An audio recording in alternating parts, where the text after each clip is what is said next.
जब हमें कोई हर्ट करता है ना तो गुस्सा आता है। अगर ऑफिस में लेट जाते हैं ना और बॉस हमको सुनाता है ना तो गुस्सा आता है। अगर हमसे घर वाले बोले कि बेटा ये करिए मत कर तो हमें गुस्सा आता है। और अक्सर हमें गुस्सा तभी आता है जब हमारी बातें मानने वाला कोई ना हो। सपोज करो अगर कोई इंसान आपके ऊपर चाय गिरा देता है तो आपको कितना गुस्सा आएगा। हो सकता है आप उसको पीट भी दो, आप उसको गाली भी दे दो, मगर इस गुस्से की वजह से हम इतना कुछ खो देते हैं जितना कि हम सोच भी नहीं सकते। गुस्सा हमें दो ही लोगों पर आता है, एक तो वो जो हमारे अकॉर्डिंग नहीं चलता और दूसरा वो जो हमें अपने अकॉर्डिंग चलाना चाहता है। सपोज करो आप किसी को कुछ बोल रहे हो और वो आपकी बातों को इग्नोर करता है तो आपको कितना गुस्सा आएगा। और आपसे कोई कुछ बोले, आप उसकी बातों को इग्नोर करोगे तो उसको कितना गुस्सा आएगा। दोस्तों हमें गुस्सा उन्हीं लोगों पर आता है जो हमसे छोटे लेवल पर होते हैं। हम उसी को पीट सकते हैं। अगर तुम्हारा बॉस तुमसे कहेगा ना कि तुम ऑफिस में इतने लेट क्यों आए, अगर तुमसे तुम्हारे बॉस के ऊपर चाय गिर जाए ना तो अपने बॉस को बस यही कहोगे कि सॉरी सर, ये तो होता रहता है।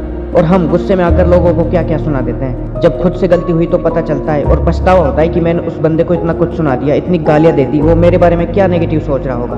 मेरे इतने प्लस पॉइंट, इतने दिनों की मेहनत सब बेकार गई 2 मिनट गुस्सा करने पर।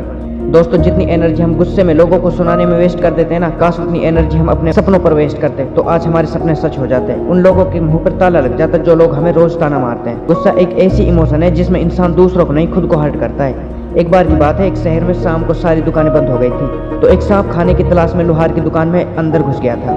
उस लोहार की दुकान में बहुत सारी लोहे की वस्तुएं रखी हुई थी तो वो सांप अचानक से एक कुल्हाड़ी से टकरा जाता है और सांप को हल्का सा चोट लग जाता है। तो उस सांप को बहुत गुस्सा आता है और वो उसे बार बार चोट पहुंचाने की कोशिश करता है। लास्ट में आकर वो सांप उस कुल्हाड़ी के चारों ओर लिपट जाता है और उसे खत्म करने की कोशिश करता है, मगर सांप उस कुल्हाड़ी की पैनी धार के सामने एक पल नहीं टिकता और तुरंत वहीं की वहीं अपनी जान दे देता है। दोस्तों गुस्से में इंसान दूसरों को नहीं बल्कि दूसरे से ज्यादा खुद का नुकसान करता है। और जब भी गुस्सा आए तो इंसान फैसला लेने से पहले एक बार सोच लेना चाहिए कि ये गलत है या सही। गुस्से में क्या कुछ कह देते हैं, गुस्से में हम न जाने क्या क्या कर देते हैं। आपको लगता है कि इससे सामने वाले को हर्ट होगा? नहीं, इससे सिर्फ आपको ही नुकसान होगा। हर्ट होगा क्या आपको लगता है? आपने किसी इंसान पर गुस्सा किया, आपने उस इंसान को बहुत सुनाया, आपने उस इंसान से अपना रिलेशन में दरार डाल दी और जब गुस्सा ठंडा हो जाएगा तो आपको कैसा लगेगा? आपको कितना पछतावा होगा कि मेरी वजह से किसी का दिल टूट गया। दोस्तों गुस्सा आने के बाद रिएक्ट मत करो बल्कि गुस्से में खुद को शांत रखो।